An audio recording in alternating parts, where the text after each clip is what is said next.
El Real Madrid es una entidad deportiva que cuenta con uno de los clubes de fútbol más importantes del mundo. El Real Madrid Club de Fútbol ha ganado la Liga Española 32 veces. También ha sido el único equipo europeo en conquistar la Champions League o Copa de Europa en 10 ocasiones. 19 veces ha levantado la Copa del Rey, un trofeo que ha ido cambiando de nombre. Otros trofeos incluyen 3 Copas Intercontinentales, 2 Supercopas de Europa, 2 Copas de la UEFA, 9 Supercopas de España, una Copa Mundial de Clubes. Gracias a un fulgurante palmarés, en el año 2000 fue nombrado por la FIFA como el mejor club del siglo XX. Repasemos a continuación su historia. A finales del siglo XIX, el fútbol proveniente de Inglaterra obtuvo una gran acogida en España. Por eso, a principios del siglo XX, empezaron a surgir las primeras sociedades oficiales que lo practicaban. Una de ellas fue el Madrid Fútbol Club, semilla del actual Real Madrid. En 1900 Julián Palacios se erigió en su primera cabeza visible y es considerado su primer presidente, pero quien constituyó oficialmente la institución fue el barcelonés Juan Padrós en 1902. Su hermano Carlos Padrós impulsó en 1903 el primer campeonato entre clubes de España, la Copa del Rey.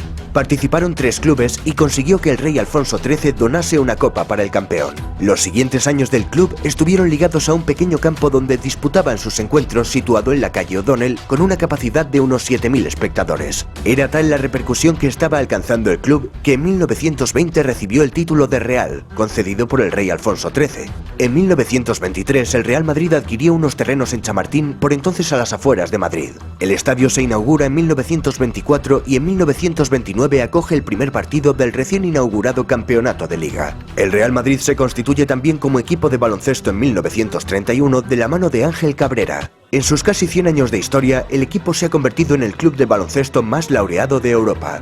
En cuanto al equipo de fútbol, el Real Madrid en los años 30 ya tenía interiorizado que el éxito solo era posible fichando a los mejores jugadores. Zamora, Ciriaco, Quincoces... Los frutos no tardaron en llegar. Fue el inicio de un espíritu vencedor en el equipo, pero pronto la guerra civil frenaría este desarrollo. La década de los 40 supuso un gran avance para el Real Madrid en torno a la figura de Santiago Bernabéu, presidente desde 1943 y antiguo futbolista del conjunto blanco. Santiago Bernabéu propició la construcción del nuevo estadio de Chamartín, que se inaugura en 1947 e impulsa un espíritu renovado de competición.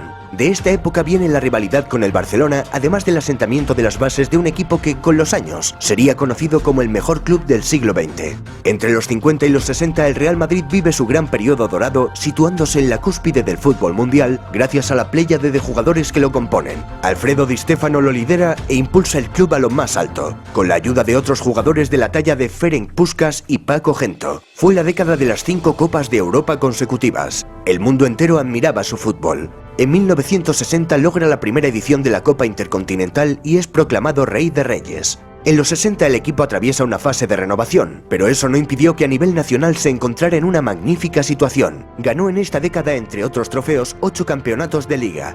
Fuera del país, el Real Madrid de los Yeye obtuvo en 1966 la 6ª Copa de Europa, con un veterano Gento y nuevas estrellas como Amancio y Pirri. A principios de los 70 llega al Madrid una de las mayores leyendas del Madrid, Carlos Santillana, un goleador con un salto portentoso. En 1977 se hizo con los servicios de uno de los jugadores más deseados del momento, Juanito, un jugador con mucho temperamento que acabaría su vida de forma trágica en 1992. Tras su muerte, en todos los partidos celebrados en el Bernabéu, en el minuto 7 de la primera parte se puede escuchar corear a la afición "Illa, illa, illa, Juanito Maravilla", haciendo honor y llamamiento al famoso espíritu del jugador.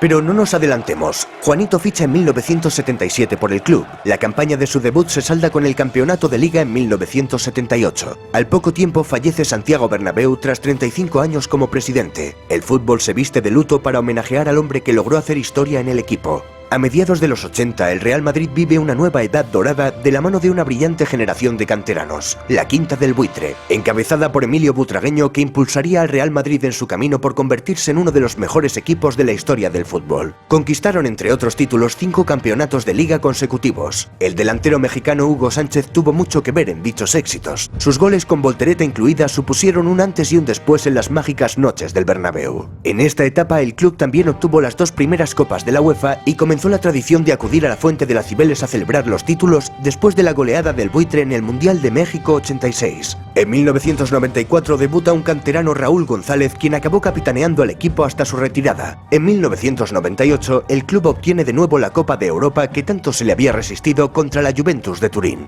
Era la 7ª.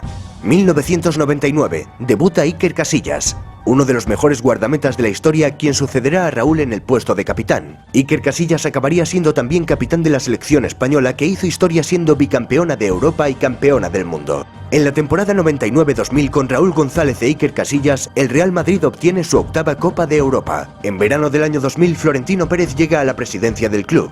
El presidente trabajó en sanear y hacer crecer la economía de la institución. También su gestión se caracterizó por fichar a grandes estrellas mundiales, los llamados galácticos. En el año 2002 el equipo levantó la 9ª Copa de Europa, gracias a Raúl y a la gran estrella Zinedine Zidane, que sentenció el partido marcando uno de los mejores goles de la historia del fútbol. La última etapa del Real Madrid está marcada por haber conseguido el Mundial de Clubes y la ansiada 10ª Copa de Europa, gracias a la indiscutible figura de Cristiano Ronaldo.